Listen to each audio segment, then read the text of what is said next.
আসসালামু আলাইকুম। Hello everyone, welcome to daily dealers with Zohra. আজকের রেসিপিটি অনেক স্পেশাল। আর আজকের রেসিপিটি হলো গাজরের হালুয়া। রেসিপিটির জন্য আপনারা অনেক রিকোয়েস্ট করেছেন। এই গাজরের হালুয়া শুধু খেতে মজার না, এটি রান্না করাও অনেক বেশি ইজি।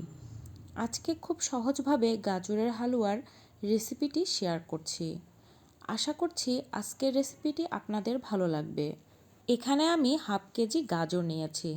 গাজরগুলোকে প্রথমে ভালো করে ছিলে ধুয়ে নিয়েছি। আর গাজরের গায়ে যতটুকু পানি আছে সেগুলো ভালো করে মুছে নিয়েছি, যাতে এক্সট্রা কোনো পানি না থাকে। এখন গাজরগুলোকে এইরকম একটি গ্রেটার দিয়ে গ্রেট করে নিচ্ছি। যদি আপনাদের কাছে এরকম গ্রেটার না থাকে তাহলে ছুরি বা বটি দিয়ে গাজরগুলোকে কুচি করে নিতে পারেন। আর গাজরগুলোকে কিন্তু একদম মিহি করে কুচি করে নিতে হবে।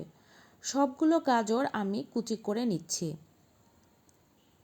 দেখুন, ঠিক এই রকম মিহি করে গাজরগুলোকে কুচি করে নিতে হবে। আমার গাজর কুচি করা হয়ে গিয়েছে। এখন আমি রান্নায় চলে যাচ্ছি। আপনারা ঠিক এই রকমভাবে গাজরগুলোকে কুচি করে নেবেন। এখন হালুয়া বানানোর জন্য চুলায় একটি প্যান বসিয়ে দিচ্ছি আর দিয়ে দিচ্ছি 20 গ্রামের মতো ঘি। চাইলে বাটার বা রান্নার তেলও দিতে পারেন। প্রথমে আমি ঘিটুকুকে একটু গরম করে নিচ্ছি। ঘিটা ভালোভাবে গরম হয়ে আসলে দিয়ে দিচ্ছি 2টা এলাচ ও 2 টুকরা দারচিনি। আপনারা চাইলে এলাচ গুঁড়োও ইউজ করতে পারেন। এখন ঘিয়ের সাথে ভালোভাবে ভেজে নিচ্ছি। আর এখন দিয়ে দিচ্ছি আগে থেকে গ্রেট করে রাখা গাজর। গাজরগুলো দেওয়ার পর মাঝারি আঁচে এই গাজরগুলোকে ঘিয়ের সাথে কিছুক্ষণ ভেজে নিচ্ছি, যাতে গাজরটা কিছুটা কমে আসে আর গাজরের মধ্যে যে কাঁচা কাঁচা স্মেল আছে ওইটা যেন চলে যায়। এখন 5 মিনিটের জন্য ঢাকনা দিয়ে ঢেকে দিচ্ছি, যেন গাজরের গায়ের এক্সট্রা পানিটুকু বের হয়ে যায়। এখন ঢাকনা তুলে নিচ্ছি। এখন অনেকটা কমে গিয়েছে, আর কোনো এক্সট্রা পানিও নাই। এখন আবারও নেড়ে চেড়ে নিচ্ছি। পুরোটা সময় ধরে আপনাকে নেড়ে যেতে হবে। এখন দিয়ে দিচ্ছি হাফ কাপ চিনি আর 250 ml ঘন দুধ। আমি দুধটাকে আগে থেকে জাল করে ঘন করে নিয়েছি। এখন নেড়ে মিশিয়ে নিচ্ছি। এখানে কোনো পানি দিতে হবে না। চিনি আর দুধ দিয়েই গাজরগুলো সিদ্ধ হয়ে যাবে। এখন একটু নেড়ে ঢাকনা দিয়ে ঢেকে দিচ্ছি গাজরগুলো সিদ্ধ হওয়ার জন্য। ঢাকনা দিয়ে ঢেকে দিচ্ছি 10 মিনিটের জন্য। এর মাঝে 2-1 বার ঢাকনা তুলে নেড়ে নিতে পারেন। এখন ঢাকনা তুলে নিচ্ছি আর পানি পুরোপুরি শুকিয়ে গিয়েছে। এখন কিছুক্ষণ নেড়ে নিচ্ছি। আমি এই হালুয়াটা আরও কিছুক্ষণ জাল করে নেব।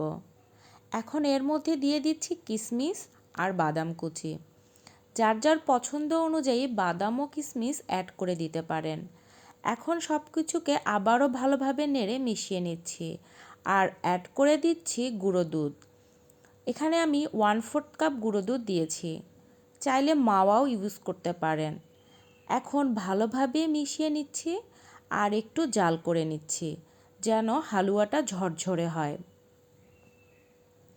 আপনারা এই প্রসেসে হালুয়া রান্না করলে খেতে অনেক মজার হবে।